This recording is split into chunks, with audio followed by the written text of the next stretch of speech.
കേരളത്തിന് എയിംസ് നൽകുന്നതിന് എന്താണ് തടസ്സമെന്ന് സന്തോഷ് കുമാർ MP രാജ്യസഭയിൽ തടസ്സങ്ങൾ ഒന്നുമില്ലെന്നും പരിഗണന ക്രമത്തിൽ എയിംസ് അനുവദിച്ചു വരികയാണെന്നും ആരോഗ്യമന്ത്രി JP നദ്ദ മറുപടി നൽകി.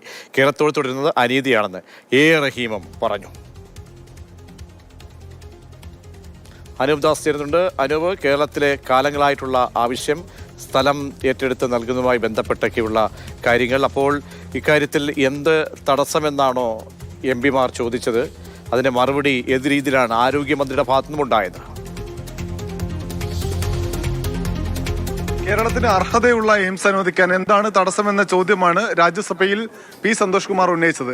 അതിനുള്ള മറുപടി തടസ്സമൊന്നുമില്ല. ഇപ്പോൾ നിലവിൽ പരിഗണിച്ചുകൊണ്ടിരിക്കുന്നത് ഇപ്പോൾ നോർത്ത് ഈസ്റ്റ്, ഒപ്പം തന്നെ നോർത്തിലെ ചില സംസ്ഥാനങ്ങളിവിടെയൊക്കെ സ്വകാര്യ ആശുപത്രികളോ സർക്കാർ ആശുപത്രികളോ മെച്ചപ്പെട്ട സൗകര്യത്തിലില്ലാത്ത സ്ഥലങ്ങളുണ്ട്. അതാണ് ഇപ്പോൾ പരിഗണിച്ചുകൊണ്ടിരിക്കുന്നത്.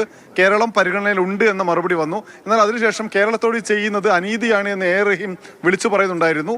അതിനുശേഷവും കേരളത്തിലെ അംഗങ്ങൾ, പ്രത്യേകിച്ച് ഇടതംഗങ്ങൾ പ്രതിഷേധിച്ചപ്പോൾ വന്ന മറുപടി രാജ്യസഭാ അധ്യക്ഷൻ ഇടപെടുകയും എന്നിട്ട് മന്ത്രി നഡ്ഡയോട് ഒരു ചായ സൽക്കാരത്തിന് കേരളത്തിലുള്ള അംഗങ്ങൾ വിളിക്കൂ എന്ന് പറഞ്ഞു. പക്ഷേ P സന്തോഷ് കുമാർ പറഞ്ഞ കാര്യം, ഞങ്ങൾക്ക് ചായ സൽക്കാരമല്ല വേണ്ടത്, എയിംസ് ആണ് വേണ്ടത്, അതിനുള്ള നടപടി സ്വീകരിക്കണം എന്നാവശ്യപ്പെടുകയായിരുന്നു.